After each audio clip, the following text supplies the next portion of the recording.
क्या आपको हर बात पर गुस्सा आने लग जाता है? क्या आप हर छोटी से छोटी चीज़ों पर भड़क जाते हो और इसी गुस्से के कारण तुम कुछ ऐसा कर जाते हो जो तुमने सोचा भी नहीं था? अगर दोस्तों तुम्हारे साथ ऐसा ही होता है तो इस वीडियो को पूरी देखना, और पूरी देखने के बाद मैं ये तुमसे वादा करता हूँ कि तुम अपने गुस्से पर काबू पाना सीख जाओगे। वीडियो को स्टार्ट करने से पहले मेरी तुमसे सिर्फ एक ही रिक्वेस्ट है कि इस वीडियो को पूरे ध्यान से और एंड तक देखना। आपका ज़्यादा समय व्यर्थ ना करके इस वीडियो को मैं स्टार्ट करता हूँ। देखो दोस्तों, आपको गुस्सा कब आता है मैं बताता हूँ। आपको गुस्सा तब आता है जब आपका दिमाग आपके कंट्रोल में नहीं होता, जब आप फोकस नहीं रह पाते, इसलिए आपको बात बात पर गुस्सा आने लग जाता है। मैं इस वीडियो में आपको दिमाग कंट्रोल में करना सिखाऊंगा और डिस्ट्रैक्शन से दूर रहना भी बताऊंगा। देखो दोस्तों, ध्यान से समझना। एक जो कार होती है वो आपके कंट्रोल में कब आती है? जब आपको उसके पूरे सिस्टम अच्छे से पता हो कि उसके ब्रेक कहाँ है, क्लच और स्टीयरिंग कैसे यूज करते हैं।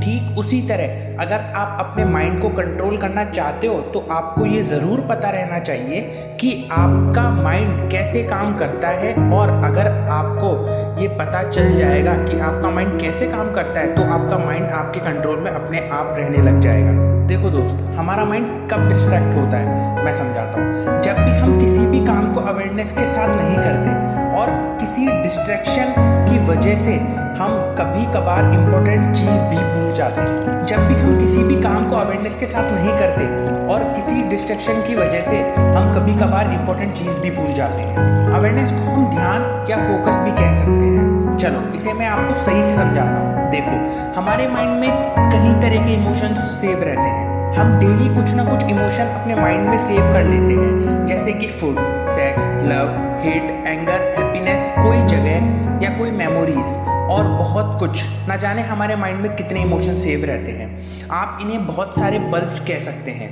ये बहुत सारे इमोशंस के बल्ब हैं। अवेयरनेस का काम बिल्कुल लाइट्स की तरह होता है। आप जो सोचोगे वो आपके माइंड में वो बल्ब जलाने के लिए अवेयर करेगा। अगर आप कुछ खाना चाहते हो तो आपके माइंड में फूड का इमोशन का बल्ब जलेगा। उस टाइम आपका पूरा ध्यान उस फूड के बल्ब पर रहेगा। उसी बीच आपके माइंड में जिम जाने का बल्ब आ जाएगा और तुम कुछ समय बाद बहुत सारे काम सोचने लग जाओगे। इस दौरान आपका किसी भी काम पर पूरा प्रॉपर फोकस नहीं रह पाएगा। उस टाइम पर एक बल्ब सही से जल ही रहा होता है कि दूसरा इमोशन या आइडिया का बल्ब बीच में आ जाता है और तुम पूरी तरह से कंफ्यूज हो जाते हो और इसी कारण तुम अपने दिमाग से कंट्रोल खो देते हो और तुम्हें धीरे धीरे गुस्सा आने लग जाता है। तो अब इसका सॉल्यूशन क्या है? आपने एक लाइन सुनी होगी, प्रैक्टिस मेक्स मैन परफेक्ट। जब भी अगर आपने मेडिटेशन किया होगा तो आप उस दौरान अपने कॉन्शियसनेस लेवल को बढ़ाने की कोशिश करते हो। मतलब अपना ध्यान सिर्फ एक ही चीज़ पर फोकस रखने की कोशिश करते हो और बार बार प्रैक्टिस करने के बाद हमारा कॉन्शियसनेस लेवल, मतलब एक ही काम पर फोकस रहने की क्षमता हमारे अंदर बढ़ने लगती है। जिस तरह किसी भी काम को परफेक्ट तरीके से करने के लिए हमें प्रैक्टिस की जरूरत पड़ती है, ठीक उसी तरह माइंड को भी कंट्रोल करने के लिए हमें प्रैक्टिस की जरूरत पड़ेगी। हमारा माइंड आखिर इधर उधर भटक क्यों जाता है? क्योंकि हमारा फोकस लेवल बहुत कम है। हमारा फोकस लेवल क्यों कम है? क्योंकि हम सुबह सुबह मेडिटेशन नहीं करते, हम बिल्कुल शांत प्लेस पर बैठने की प्रैक्टिस नहीं करते, हम ऐसी कोई भी एक्सरसाइज नहीं करते जिससे कि हमारा फोकस लेवल बढ़े और हमारा माइंड एक ही जगह से टिक रहे। और अगर आपको पता होगा कि हम जितना शांत जगह पर रहेंगे उतना ही हमारा फोकस लेवल इंक्रीज होता रहेगा। अगर आप सुबह मेडिटेशन नहीं कर पाते तो कोई बात नहीं, पर पूरे दिन में कभी भी शांत जगह जाकर बिना मोबाइल के सिर्फ उस जगह 10 से 15 मिनट वहां बैठे और अपनी लाइफ के बारे में सोचे।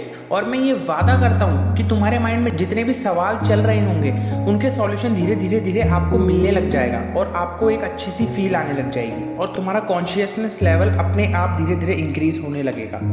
और जब भी तुम किसी काम को करने की सोचो तो उसे टालने की वजह तुम उस काम को पूरा करने की प्रैक्टिस करो, चाहे वो तुमसे पूरा हो या ना हो। एटलीस्ट तुम अपनी पूरी कोशिश तो करो। अगर तुमने बस ये कुछ महीनों तक भी कर लिया तो दोस्ती मेरी गारंटी कि तुम्हारा फोकस लेवल अपने आप बढ़ने लगेगा और तुम्हारा माइंड पर कंट्रोल धीरे धीरे धीरे रहने लग जाएगा। इससे क्या होगा मैं आपको बताता हूँ, ध्यान से सुनना। पहले तो तुम्हारा माइंड उस काम को टालने के लिए या बाद में कर लेने के लिए गाइड करेगा। पर अगर तुम कंटिन्यूसली उस काम को करने की प्रैक्टिस करोगे, चाहे वो काम तुमसे हो पाए या नहीं हो पाए, पर अगर तुमने कंटिन्यूसली सिर्फ ऐसा 2 से 3 महीने भी कर लिया तो तुम्हारे माइंड को प्रैक्टिस करने की हैबिट हो जाएगी और उसके बाद वो तुम्हें काम को टालने की बजाय उस काम को सॉल्यूशन में बदलने का गाइड करेगा। इसलिए हर काम को टालने की बजाय उसको पूरा करने की प्रैक्टिस करो, चाहे वो तुमसे होए या नहीं हो, पर तुम एटलीस्ट कोशिश तो करो। तो दोस्त, गुस्सा कंट्रोल करने के लिए, अपना फोकस लेवल बढ़ाने के लिए, किसी भी काम पर सही से अवेयर होने के लिए तुम्हें सिर्फ एक चीज की जरूरत है और वो है सिर्फ प्रैक्टिस। दोस्तों, होप करता हूँ कि आपको शायद इस वीडियो से बहुत कुछ सीखने को मिला होगा। अगर आपको लगता है कि ये वीडियो आपके लिए मोटिवेटेड रही है तो इस वीडियो को लाइक और सेव कर लीजिएगा, और अगर आप ऐसे ही मोटिवेटेड रहना चाहते हो तो चैनल्स को सब्सक्राइब कर लें। और हाँ, आप कमेंट सेक्शन में ये भी बता सकते हो कि आपको अगली मोटिवेटेड वीडियो किस टॉपिक पर चाहिए। मैं मेरी पूरी कोशिश करूंगा कि उस टॉपिक पर अच्छी से अच्छी वीडियो बनाकर आपको दूं। चलो दोस्तों, मिलता हूँ ऐसे ही किसी और मोटिवेटेड वीडियो में। जय हिंद, जय भारत।